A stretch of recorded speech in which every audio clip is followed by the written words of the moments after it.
নমস্কার বন্ধুরা, আবহাওয়ার অশনি সংকেত দিয়েছে আবহাওয়া দফতর। চলতি মাসের দুরন্ত গতিতে ভয়ঙ্কর তাণ্ডবলীলা দেখাতে বাংলার দিকে ধেয়ে আসছে দানবীয় আকৃতির একটি শক্তিশালী ঘূর্ণিঝড়। রিপোর্ট বলছে আমফানের থেকেও শক্তিশালী হবে এই ঘূর্ণিঝড়। তবে প্রকৃতির এই মারাত্মক ধ্বংসলীলার জন্য কতটা ক্ষয়ক্ষতির মুখে পড়তে চলেছে বাংলা? দুরন্ত গতিতে ধেয়ে আসা এই ঘূর্ণিঝড়টি কত কিলোমিটার গতিবেগে আছড়ে পড়তে চলেছে বাংলার বুকে? কোন কোন জেলাগুলিতে চলবে তাণ্ডবলীলা? এই ভয়ঙ্কর বিপদের সম্মুখীন হতে চলেছে বঙ্গবাসী। এই নিয়ে কি জানা যাচ্ছে এই মুহূর্তে জানিয়ে দেব সম্পূর্ণ বিস্তারিত ভিডিওতে। তাই অবশ্যই ভিডিওটি শেষ পর্যন্ত মনোযোগ সহকারে দেখবেন এবং আপনি আপনার জেলার নাম ভিডিওর কমেন্ট বক্সে কমেন্ট করে জানিয়ে দেবেন। আপনার জেলার নতুন কোনো খবর বেরিয়ে এলে আমরা আপনাকে জানিয়ে দেব।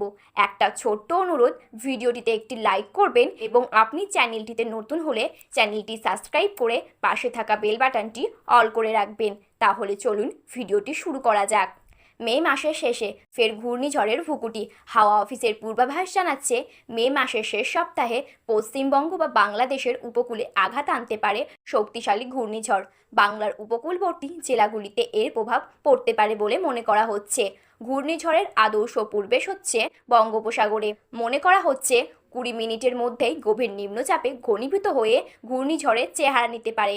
তবে এর গতিপথ অভিমুখ কোন দিকে হতে পারে এখনও জানা যায়নি। প্রাথমিকভাবে অনুমান করা হচ্ছে আমফানের থেকেও বিধ্বংসী হতে পারে এই ঘূর্ণিঝড়টি। তবে কতটা শক্তিশালী হবে বা সুপার সাইক্লোনের রূপ নেবে কিনা তা পরবর্তী সময়ে আবহাওয়ার পরিস্থিতি দেখে বোঝা যাবে বলে জানিয়েছেন আবহাওয়াবিদরা। বঙ্গোপসাগরে সাইক্লোন তৈরি হবে, তার নাম হবে রিমাল। আবহাওয়ার প্রাথমিক পূর্বাভাস অনুযায়ী আগামী 20 মে দক্ষিণ বঙ্গোপসাগরে তৈরি হতে পারে এই ঘূর্ণাবর্ত। সেটি সোজা উত্তর দিকে শক্তি বাড়াবে। 24 মে সেটি ঘূর্ণিঝড়ের আকার নিতে পারে। 25 মে সন্ধ্যের পর ঘূর্ণিঝড়টি পশ্চিমবঙ্গ বা বাংলাদেশের দিকে যেতে পারে। এই মে মাসটাই আমফানের মাস। 2020 সালের 20 মে শক্তিশালী ঘূর্ণিঝড় আমফান এর তাণ্ডবলীলা দেখেছিল বাংলা, যার জেরে ব্যাপক ক্ষয়ক্ষতি হয়েছিল প্রায় গোটা দক্ষিণবঙ্গে। এছাড়াও মে মাসের পশ্চিমবঙ্গের উপকূলে একাধিক শক্তিশালী সাইক্লোন আঘাত এনেছে। আবারও অশনি সংকেত দিচ্ছে আবহাওয়াবিদরা।